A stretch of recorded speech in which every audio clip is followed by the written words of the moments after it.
Hola, ¿cómo están? A su regreso de Londres en el avión presidencial,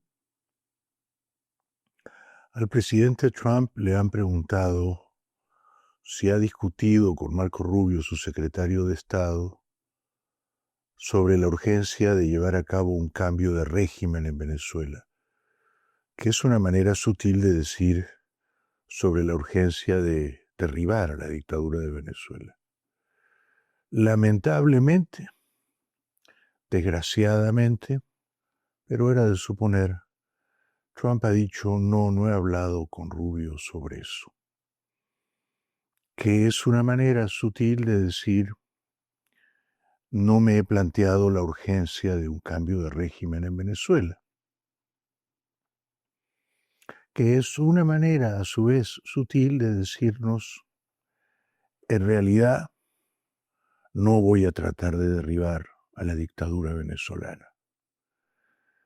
Así lo entiendo yo y por supuesto me parece una mala noticia, pero no por ser una mala noticia es una sorprendente. Ya sabíamos que Trump ve con renuencia, con recelo, con temor, usar la fuerza militar en cualquier caso. Es un enemigo intuitivo de ello. Y Trump sabe o sospecha o presiente que entrar en Venezuela con soldados en tierra, con aviones en los cielos venezolanos, supondría un riesgo militar no menor.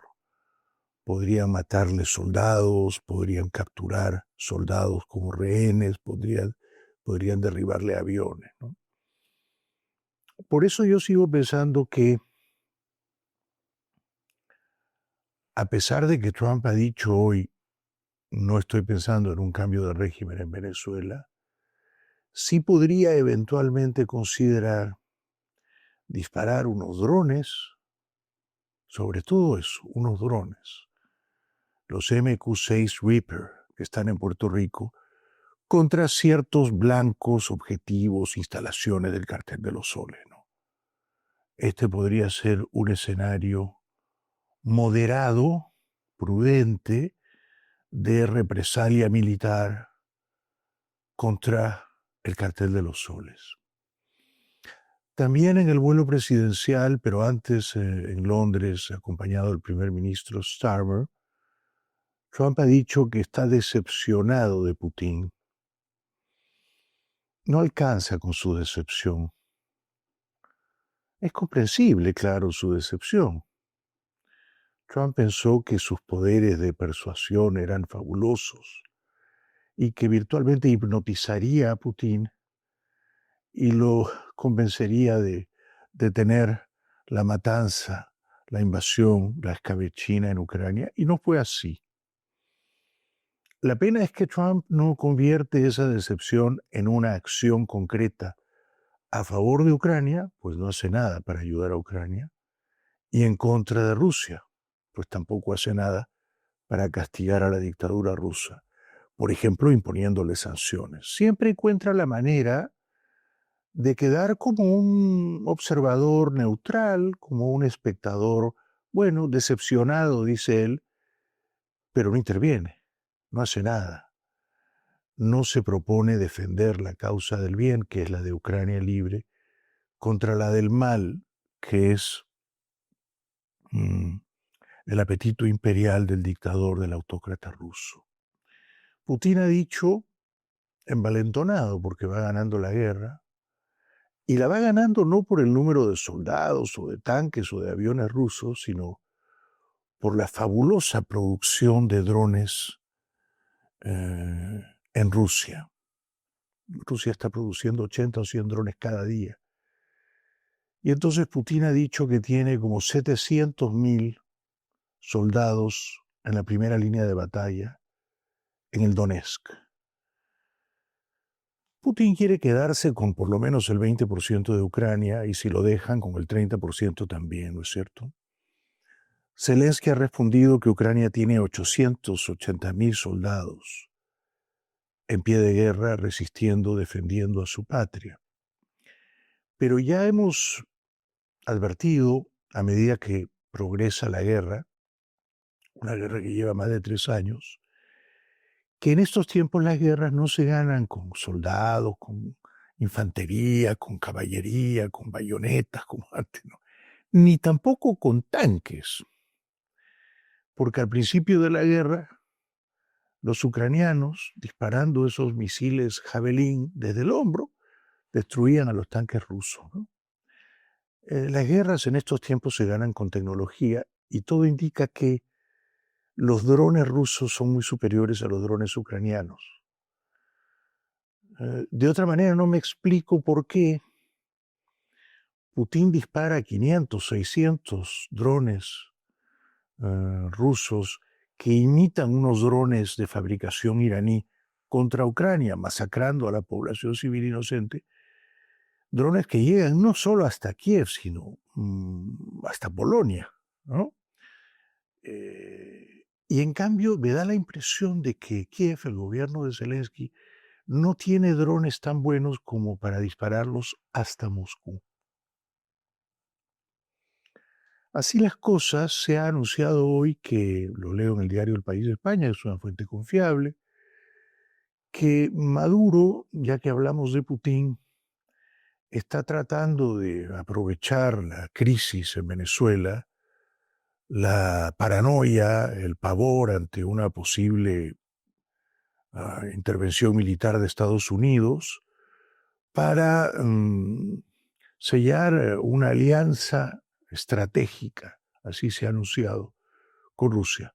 La Asamblea Nacional Venezolana, que es el Congreso venezolano, que es básicamente un meretricio, un considerable número de geishas y etairas vendidas al chavismo, anuncia por boca de Jorge Rodríguez, alias Gallinazo sin plumas, que Venezuela ha sellado un tratado de asociación estratégica con Rusia. Puede que solo sean palabras, ¿no? No creo que si Trump dispara unos drones contra el cartel de los soles o unos misiles Tomahawk desde uno de sus buques de guerra al sur del Caribe contra pistas aéreas del cartel de los soles, no creo que Putin saldría a defender a su amigote y cómplice Maduro, ¿no? Pero Maduro le está diciendo a Trump, mira, mira, mi padrino, mi protector es Putin. A ver si eso le sirve de algo, ¿no?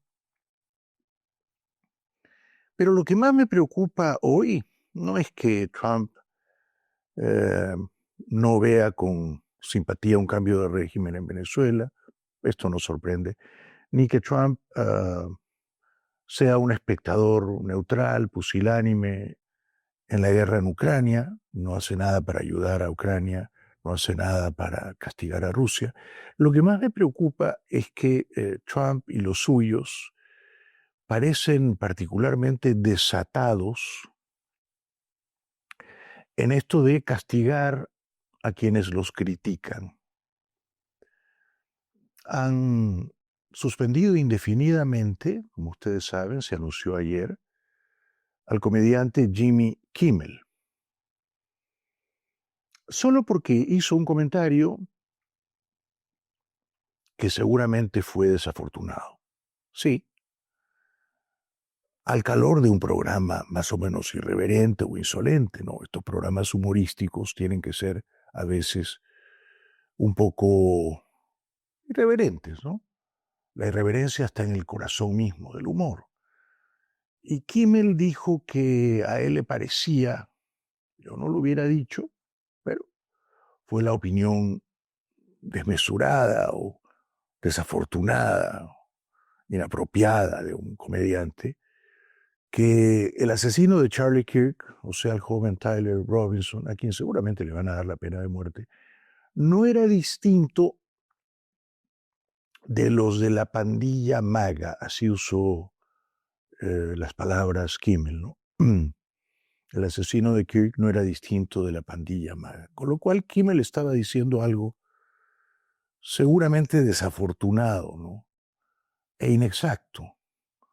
O sea, estaba diciendo que los de la pandilla MAGA, o los de MAGA, o sea, los partidarios de Trump, los fanáticos de Trump, los seguidores de Trump, no todos sus seguidores eran fanáticos tal vez, no son distintos, dijo Kimmel, o lo insinuó, al asesino de Kirk. Con lo cual, estaba diciendo Kimmel, y no debió decirlo, que los partidarios de Trump también creen en la violencia política, también sucumben a la tentación demoníaca de la violencia política y también son capaces, como hizo Tyler Robinson, de matar a un individuo solo por sus ideas políticas.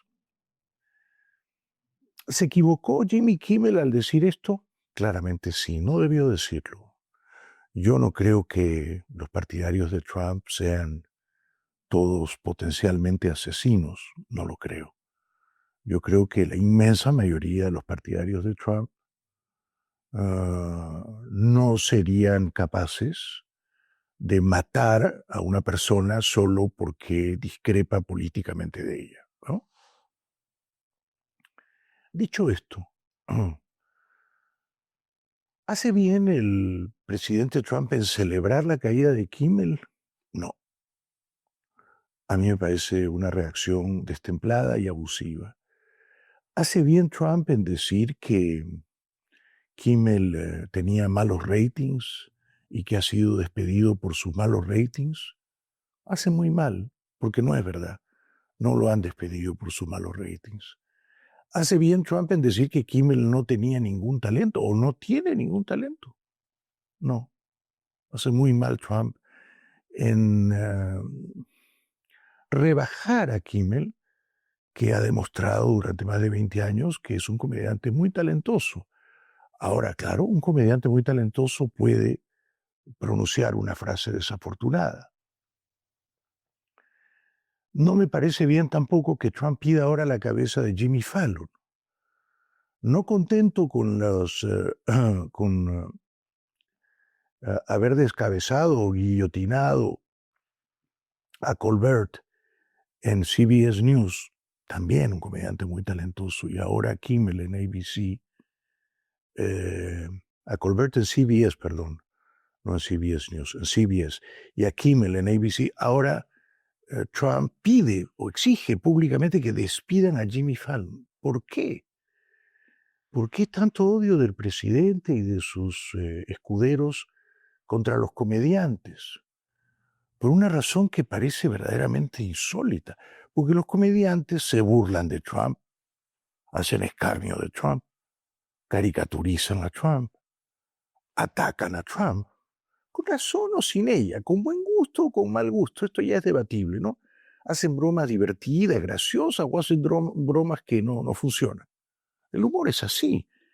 Pero ¿qué pretende Trump? Que los comediantes de los late night shows van a ser todos adulones, babosos adulones de él, que no lo critican nunca, que no hacen bromas contra él o a expensas de él. ¿Qué pretende? Que la televisión de Estados Unidos va a ser como la televisión de Rusia o como la televisión de Irán, y que todos los que salen en los programas de la noche son loros amaestrados o dóciles cotorras del señor que ahora ocupa el poder transitoriamente, y subrayo el adverbio, transitoriamente. No, este es un país libre, esta es una televisión libre. Si el comediante hace una broma de mal gusto, debería ser su propia audiencia quien lo castigue, ¿no? Yo creo en el libre mercado, yo creo en la libertad. Si el comediante hace una broma fea o chata o vulgar, de mal gusto, que ofende a la audiencia, entonces el público se va a retirar y no va a ver ese programa y verá otros. Para mí lo ideal sería que el público castigara al comediante que hace un comentario feo, como el que hizo Kimmel sobre los partidarios de Trump, a los que comparó con el asesino de Kirk, ¿no? Quiero decir entonces, cuidado con esto de andar descabezando y guillotinando comediantes solo porque critican al presidente. Cuidado con usar a la FCC, a los reguladores federales, de la Comisión Federal de Comunicaciones, encabezada por un señor llamado Brandon Carr. Cuidado con andar amenazando a los canales. Yo creo que aquí me lo han echado, no porque sus jefes vieron esa frase desafortunada o inapropiada y dijeron, esto ya es mucho, hay que suspender a Kimmel. No, es porque el señor de la FCC, Brandon Carr, amenazó a ABC, cadena cuyos propietarios son los señorones de Disney, con tomar represalias contra ellos por la frase inapropiada o insensible de Jimmy Kimmel. O sea, el señor Carr usó su poder de burócrata, de jefe de la FCC, para decirles a los señores de Disney, esto lo tenemos que arreglar por las buenas o por las malas. Ustedes eligen cómo quieren hacerlo. Se refería a echar a Kimmel, ¿no? Le dijo, esto lo hacemos the easy way or the hard way. Entonces, claro, los señores de Disney, amenazados por la FCC, dijeron, mejor sacamos de la parrilla de la programación a Kimmel porque va a venir el gobierno de Trump contra nosotros, ¿no? Que es lo mismo que hizo CBS con Colbert, lo mismo. CBS necesitaba aprobar una fusión corporativa a través de Paramount y esa fusión representaba como $8 billones para los dueños de CBS. Y entonces, para lograr el beneplácito, la simpatía o la aprobación de la FCC, los dueños de CBS, o sea, los señorones de Paramount, le pagaron una indemnización al presidente Trump de $16 millones porque Trump había enjuiciado a la cadena alegando que la cadena hizo una edición tramposa o fraudulenta en una entrevista en 60 Minutes con Kamala Harris, la candidata presidencial el año pasado, antes de los comicios que ganó Trump. Entonces, claro, los dueños de CBS dijeron, ¿qué hacemos? Le damos a Trump los $16 millones y así nos aseguramos que su FCC nos apruebe los $8 billones. Eso hicieron. Y como eso hicieron, salió el comediante, que también es inteligentísimo, Colbert, a decir que a él le parecía que ese pago que habían hecho los dueños de CBS a Trump, $16 millones, a cambio de la aprobación de la FCC de una fusión por 8 billones, era un inmenso, gordo soborno. ¿Tenía razón Colbert? Claro que tenía razón. Sin embargo, temerosos del gobierno de Trump y de la FCC, los jefes de Colbert tomaron represalias contra él y anunciaron que no le renovarían el contrato. Entonces, cuidado. No queremos vivir en un país donde los comediantes no se atreven a hacerle una broma al presidente porque van a ser despedidos. Y no queremos vivir en un país donde el presidente y sus operadores o escuderos van amenazando a los canales de televisión, diciéndoles, si ustedes siguen haciendo esta cobertura tan negativa del presidente, porque Trump ha dicho, el 97% de la cobertura de la televisión es negativa contra mí. ¿Tiene pruebas de ese porcentaje tan arbitrario? Y aun si fuera verdad que la inmensa mayoría de la cobertura periodística y humorística de la televisión es en oposición a Trump, bueno, está bien.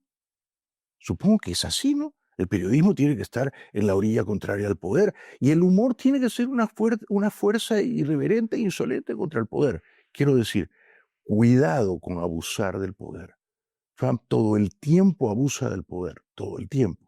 Y usar a la FCC para decir, si ustedes nos siguen criticando, le vamos a retirar las licencias a los canales locales, es peligrosísimo, porque estamos a 3 pasos de la censura que va directamente contra la libertad de expresión, y a 4 pasos de que el gobierno pretenda controlar a la prensa, censurarla, amordazarla y tener en Estados Unidos el equivalente a la televisión que Putin tiene en Rusia, donde si alguien lo critica termina en una celda en Siberia y luego envenenado y muerto, ¿no? Para terminar, He leído en el New York Times que mi querido amigo y admirado colega, el mejor periodista en español de Estados Unidos, con mucha diferencia, Jorge Ramos, y su hija Paola Ramos, que es una brillante, valerosa, lúcida periodista y escritora, están lanzando un podcast en inglés, nada menos, amor. Se llama The Moment. Y bueno, creo que va a ser un podcast semanal, creo que comienza la próxima semana y voy a estar muy atento a ver los despachos semanales de Jorge Ramos y su hija Paola Ramos. Me parece una idea genial que Jorge y Paola hagan ahora periodismo en inglés, ¿no? Jorge es un grande, es una leyenda del periodismo en este país y recomiendo no solo su nuevo podcast The Moment con su hija Paola, sino también su canal de YouTube en español, titulado, creo, Así veo las cosas, que tiene ya como 250,000 suscriptores. Mucha suerte y un gran abrazo a Jorge y Paola Ramos. Seguimos.